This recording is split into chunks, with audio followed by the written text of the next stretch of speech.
The Civic Museum of Regina has quite a lot of artifacts, almost 19,000, and part of the biggest part of our collection is from the Regina General Hospital.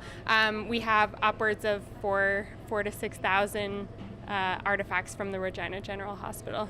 The students did everything. I just facilitated, so I brought out a lot of artifacts and I had them go through and pick the ones that spoke to them, and then I kind of guided them. They did all the research, and then they wrote all the text themselves with me guiding and editing, but they really did the whole thing. They even installed it themselves. We've got 5 different artifacts featured here. So we have a tracheotomy tube set. So that's something that's been used for a long time. The technology hasn't really changed since it's been invented.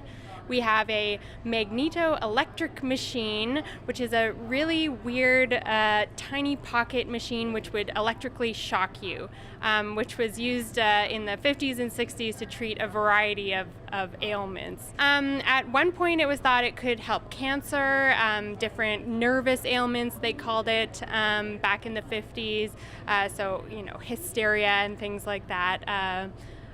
But we obviously know those things don't really work, and we've kind of come forward in medicine. And that was the most interesting part of doing this research, is seeing what doctors thought in the past 100 years and what the students think now. And it's all kind of evolving all the time. It's the largest artifact we brought, oxygen tent.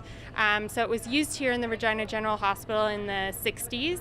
And it basically created a bubble around a hospital bed, and they could put oxygen into the bubble. They do things now, but with oxygen like that, but in a little bit of a different way. This was a little bit dangerous because people still smoked in hospitals back then. So if a lit cigarette came into contact with all that oxygen, it would literally blow up. We hope to do this every year. The College of Medicine has new students coming in every year, and they always have this History of Medicine module.